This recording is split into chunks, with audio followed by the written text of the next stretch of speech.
1등급 수학입니다. 06 2차 방정식과 2차 함수 41번 문제에 대해서 선생님이 설명을 드릴 거예요. 자, 그런데 이 설명을 드리기 전에 이 녀석과 관련된 개념 좀 설명드리고 갈게요. 사실 출제확률이 워낙 떨어져서 일반 개념집에서는 가르치지 않는 개념입니다. 예, 상급 개념이에요. 출제율 매우 떨어지는 개념 설명 좀 드리도록 할게요. 이게 상급 문제집이다 보니까 얘가 나왔는데요. 자, 요런 케이스예요. 자, 이렇게 y는 ax의 제곱 플러스 bx 플러스 c라는 2차 함수가 있어요. 그리고 중요한 건 지금 이 문제 같은 경우는 원점을 줬는데요. 꼭 원점일 필요는 없고요. y축상에 있는 아무 점이나 돼요. 즉 x좌표만 0이 되면 되는 케이스예요. 그래서 얘가 만약에 0,n을 지나는 어떤 직선이 하나 있다라고 얘기 한번 해보도록 합시다. 자, 이렇게. 그러면 이제 이 점을 지나는 직선이 이렇게만 가다 보면 뭐 이렇게 생긴 직선도 있을 수 있고, 또 이 점을 지나면서 뭐 이런 식으로 가는 이런 빨간색 직선도 나올 수 있고, 그리고 뭐 그림을 그리다 보면은 이 점을 지나면서 이렇게 접하는 뭐 이런 직선도 그릴 수 있고, 이렇게 직선이 많이 나올 수 있는데, 결론부터 얘기하면 무슨 개념이냐면요, 요게 보이는 요 하얀색 직선이 요 녀석과 만나는 요 점의 x좌표를 선생님이 알파1이라고 할 거야. 얘를 베타1이라고 할 거야. 빨간색 교점에서 요 점의 x좌표를 알파2, 베타2라고 얘기할 거예요. 그런데 2차 함수인데 얘 같은 경우는 중복되지. 그래서 요 교점을 하나를 알파3라면 사실 숨겨져 있는 또 다른 한근은 중근이니까 알파3가 될 거예요. 자, 이때 얘네들은 항상 어떠하다? 알파1, 베타1 두 개를 곱한 값이나 알파2, 베타2 두 개를 곱한 값이나 알파3, 알파3 즉 알파3의 제곱을 한 값이나 이런 식의 값들은 모두 다 동일한 값을 갖는다라는 개념이에요. 즉, x좌표만 보는 겁니다. 작은 수, 큰 수 곱한 거나 약간 더 커진 수에 약간 더 작아진 수를 곱한 거나 그 중간에 낑겨 있는 두 개의 수를 곱한 거나 모두 다 항상 그 곱의 값이 같다라는 개념이에요. 자, 왜 그런 일이 발생하는지 우리 좀 보도록 할게요. 자, 이 녀석을 선생님이요, 이 직선의 방정식을 y는 mx 플러스 뭐 n이라고 이렇게 둘게요. 자, 요 빨간색 직선 같은 경우는 기울기가 요번에는 뭐 k 하자. kx 플러스 y절편이 n이니까 n이라고 쓰겠습니다. 요 노란 녀석은요, y는 뭐 기울기 p라고 쓸게요. px 플러스 y절편 n이니까 n이라고 쓰도록 할게요.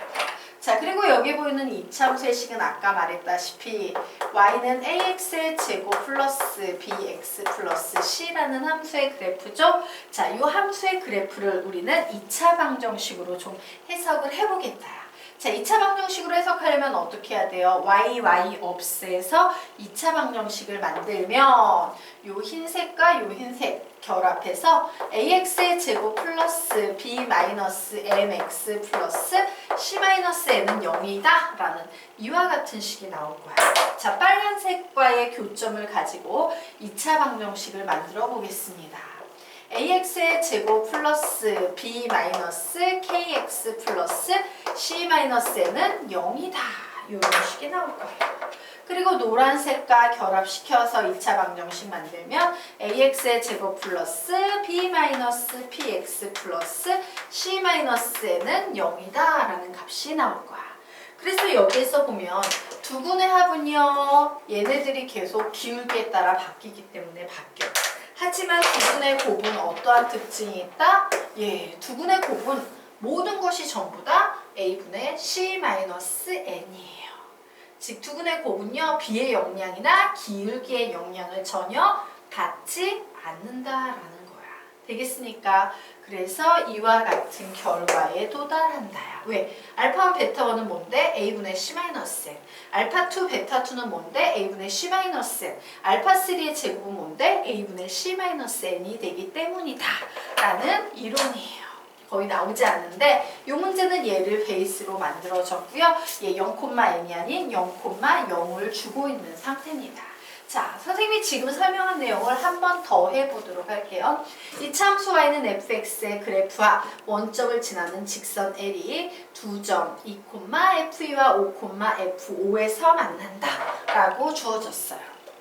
자, 저기에 보이는 y는 fx라는 이 식을 선생님이 ax의 제곱 플러스 bx 플러스 c라고 놓도록 하겠습니다. 자, 그리고 여기에 이제 원점 0,0이 있대요.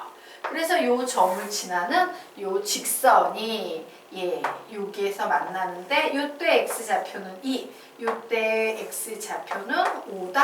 요렇게 주어진 상태예요. 자, 이때 이 직선이 원점을 지나는 다른 직선이 이 이차함수의 그래프와 접하는 경우다 라고 나와 있네요. 그래서 이제 접하는 경우를 이렇게 만들었어. 내가 여기에 있는 부분을 모르겠네. 그러면 얘를 뭐라고 놓으면 돼요? 여기는 중분이야. 얘는 2, 5 두 개의 중분이 생겼다면 얘는 알파 이렇게 중복되는 근이 생긴 거랑 똑같아 라고 이제 정리해 놓으면 어떤 결론 내릴 수 있어요? 2하고 5를 곱한 값은 알파의 제곱과 같다라는 결론을 낼 수 있겠지.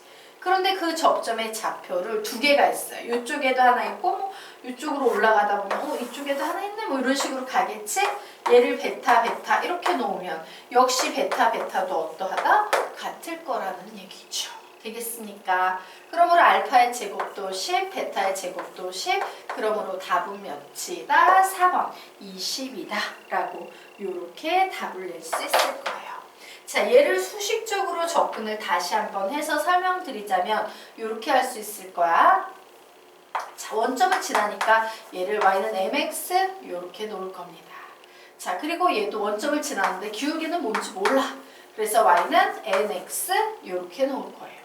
그러면 요거 두 개 결합해서 2차 방정식 만들면 ax의 제곱 플러스 b-mx 플러스 c는 0이라는 2차 방정식이 나올 거고, 자, 요 녀석을 가지고 2차 방정식을 만들면 ax의 제곱 플러스 b-nx 플러스 c는 0이라는 식이 나올 거야. 자, 요때의 두 근을 선생님이요 2,5 이렇게 놓지. 그래서 2하고 5를 더하면 a분의 b-m이고 2하고 5를 곱하면 a분의 c다. 뭐 이런 결론을 내릴 수 있을 거예요. 자, 여기에서도 작업을 해보도록 하겠습니다. 두 근이 알파니까 알파 더하기 알파는 a분의 b-n이에요. 관계가 없어요. n과 n 달라지기 때문에 얘는 구할 수가 없어. 자, 그러면 알파 곱하기 알파, 일명 알파의 제곱 구하면 얘 몇 나오겠습니까? a분의 c 나와요. a분의 c는 몇인데 2하고 5를 곱한 값 10이거든. 아, 그러므로 알파의 제곱은 10인데 이런 케이스가 하나 더 있는데 얘는 베타 제곱이라고 표현이 됐다. 그러므로 뭐 똑같이 풀면 베타 제곱도 10이 나올 거다. 그러므로 두 개 합하면 답은 20이 될 거다 라고 이렇게 정리해 놓으시면 되겠습니다.